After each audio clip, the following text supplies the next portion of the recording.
माता दी दोस्तों, श्री शिवाय नमस्तुभ्यम। तो आज हम लोग देखेंगे कि चैत्र नवरात्रि के तीसरे दिन माँ चंद्रघंटा की पूजा कैसे की जाती है। तो देवी भागवत पुराण के अनुसार माँ चंद्रघंटा का रूप अत्यंत शांत, सौम्य और ममतामयी है, जो अपने भक्तों को एकदम सुख, समृद्धि और शक्ति का प्रदान करती है माता रानी।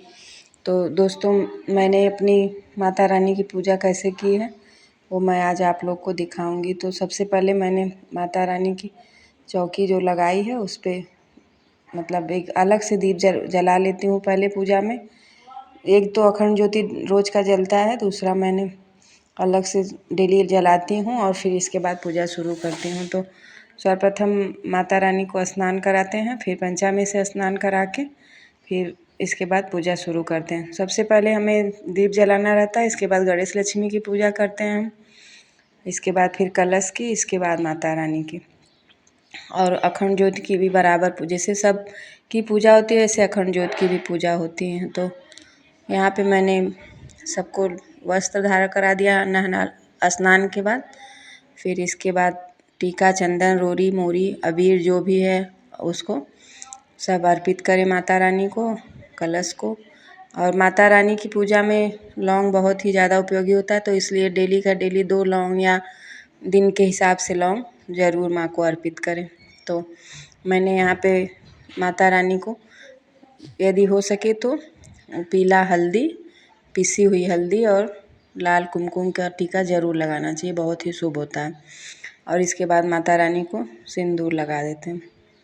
और इसके बाद मैं सब पूजा समाप्त करके सप्तशती का पाठ करके फिर घर में जितने भी देवी देवता उन लोगों की भी पूजा मतलब साथ साथ में होती है। पहले माता रानी की, फिर घर में जितने देवी देवता हैं सबकी पूजा करते हैं। इसके बाद छोटा सा हवन कर लेते हैं। हवन के द्वारा ही माँ को हम लोग भोग देते हैं, तो इसलिए मैं छोटा हवन डेली का डेली करती हूँ और अपने माता रानी को उसी में भोग समर्पित करती हूँ। कहा जाता है कि अग्नि में जो भी भोग लगता है वो माँ को साक्षात मिलता है, तो इसलिए हमें माता रानी को अग्नि के द्वारा ही भोग देना ज़रूरी होता है।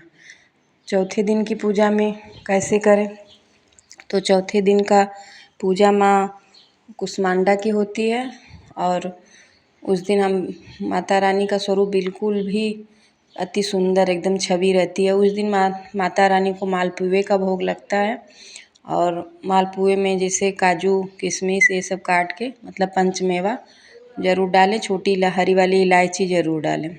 तो उस क्या होता है कि हमारी घर में जितने भी कष्ट हैं उनका निवारण होता है यदि हम माता को मालपुए का भोग लगाते हैं। तो माँ कुष्मांडा का मंत्र है, या देवी सर्वभूतेषु माँ कुष्मांडा रूपी संस्थिता नमस्तस्ते नमस्तस्ते नमस्तस्ते नमो नमो, ये वाला मंत्र जाप करते हुए माता रानी की पूजा करें। अब माता रानी के भोग में पान का पत्ता, लौंग, बतासा, छोटी इलायची, सुपारी ये सब कुछ भोग लगाने के बाद उसको ज़रूर लास्ट में मतलब माता रानी को अर्पित करें। और वही जो भोग है उसको उठा के मतलब जब हवन करें तो अग्नि में करें, पान का पत्ता, लौंग और बतासा ये सब हवन के द्वारा माता रानी को समर्पित करें, तो वो प्रसाद माता रानी बहुत जल्दी पा लेती हैं, उससे अत्यधिक प्रसन्न भी होती हैं। तो इस तरह मैं चौथे दिन माता रानी का पूजा समाप्त कर ली हूँ और फिर मैंने देखिए उस दिन भी हवन किया छोटा सा। हवन के द्वारा ही माता रानी को भोग दिया जाता है। यदि घर में जितनी भी निगेटिव ऊर्जा है, पितृ दोष है, ये सब हवन करने से ख़त्म होता है। और मेरे छोटे से लाला हैं लड्डू गोपाल श्रीमन नारायण, तो उनकी भी पूजा मतलब माता रानी की पूजा के बाद फिर हमें जितने भी घर में देवी देवता हैं सबकी पूजा करनी चाहिए। तो मैंने लड्डू गोपाल को पहले ही स्नान करा के बैठा लिया है और उनको वस्त्र सब धारण करा दिया है, तुलसी पत्र चढ़ा दिया। इसके बाद मैं पूजा में बैठी हूँ। फिर इधर का पूजा समाप्त करके फिर मैं उन लोगों की पूजा करती हूँ। हवन के पहले ही उनकी पूजा हो जाती है जितने भी घर में देवी देवता रहते हैं, बस फिर उसके बाद सप्तशती का पाठ करने के बाद फिर हवन करते हैं आरती के बाद। तो सबसे लास्ट में ही मतलब हवन होता है और उसी के द्वारा हम माँ को जो भोग चढ़ाते हैं वही भोग उसमें से थोड़ा सा भोग लेके और पान का पत्ता, बतासा, लौंग लेके सब माँ को चढ़ा